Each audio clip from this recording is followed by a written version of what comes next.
بسم اللہ الرحمن الرحیم۔ السلام علیکم ویورز، بنی اسرائیل میں ایک ایسا شخص تھا کہ وہ جب دعا کے لیے ہاتھ اٹھاتا تو اس کے ہاتھ نیچے آنے سے پہلے اس کی دعا قبول ہو جایا کرتی تھی۔ زمین پر بیٹھ کر وہ اپنی روحانیت سے عرش کو دیکھ لیا کرتا تھا۔ پھر ایسی کیا وجہ ہوئی کہ اس کی زبان لٹک کر اس کے سینہ پر آ گئی؟ آج اسی پر بات ہوگی، لیکن اس سے پہلے اپنے تمام نئے آنے والے سبسکرائبر کا شکریہ ادا کرنا چاہوں گا، اور جنہوں نے ابھی تک ہمارے چینل کو سبسکرائب نہیں کیا وہ چینل کو سبسکرائب کریں اور بیل آئیکن کو پریس کریں۔ ویورز، بلعم بن باعورہ یہ شخص اپنے دور کا بہت بڑا عالم اور زاہد تھا، اور اس کو اسم اعظم کا بھی علم تھا۔ یہ اپنی جگہ پر بیٹھا ہوا اپنی روحانیت سے عرش اعظم کو دیکھ لیا کرتا تھا، اور بہت ہی مستجاب الدعوات تھا۔ اس کی دعائیں بہت زیادہ مقبول ہوا کرتی تھیں۔ اس کے شاگردوں کی تعداد بھی بہت زیادہ تھی۔ مشہور یہ ہے کہ اس کی درسگاہ میں طالب علموں کی دعاتیں 12,000 تھیں۔ جب حضرت موسیٰ علیہ السلام قوم جبارین سے جہاد کرنے کے لیے بنی اسرائیل کے لشکروں کو لے کر روانہ ہوئے تو بلعم بن باعورہ کی قوم اس کے پاس گھبرائی ہوئی آئی اور کہا کہ حضرت موسیٰ علیہ السلام بہت ہی بڑے اور نہایت ہی طاقتور لشکر کو لے کر ہم پر حملہ آور ہونے والے ہیں، اور وہ یہ چاہتے ہیں ہم لوگوں کو ہماری زمینوں سے نکال کر یہ زمین اپنی قوم بنی اسرائیل کو دے دیں۔ اس لیے آپ حضرت موسیٰ علیہ السلام کے لیے ایسی بد دعا کر دیجئے کہ وہ شکست کھا کر واپس چلے جائیں۔ آپ چونکہ مستجاب الدعوات ہیں، اس لیے آپ کی دعا ضرور مقبول ہو جائے گی۔ یہ سن کر بلعم بن باعورہ کانپ اٹھا اور کہنے لگا، تمہارا برا ہو، خدا کی پناہ، حضرت موسیٰ علیہ السلام اللہ کے رسول ہیں اور ان کے لشکر میں مومنوں اور فرشتوں کی جماعت ہے، ان پر بھلا میں کیسے اور کس طرح بد دعا کر سکتا ہوں؟ لیکن اس کی قوم نے رو رو کر گڑ گڑا کر اس طرح اصرار کیا۔ اس نے یہ کہہ دیا کہ استخارہ کر لینے کے بعد اگر مجھے اجازت مل گئی تو بد دعا کر دوں گا، مگر استخارہ کے بعد جب اس کو بد دعا کی اجازت نہ ملی تو اس نے صاف صاف جواب دے دیا کہ اگر میں بد دعا کروں گا تو میری دنیا اور آخرت دونوں برباد ہو جائیں گی۔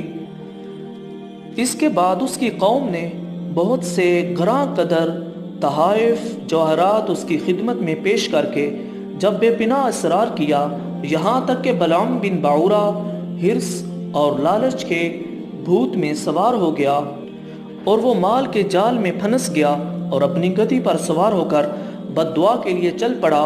راستہ میں بار بار اس کی گدی ٹھہر جاتی اور منہ موڑ کر بھاگ جانا چاہتی، مگر یہ اس کو مار مار کر آگے بڑھاتا جا رہا تھا، یہاں تک کہ گدی کو اللہ تبارک و تعالیٰ نے بولنے کی طاقت عطا فرمائی۔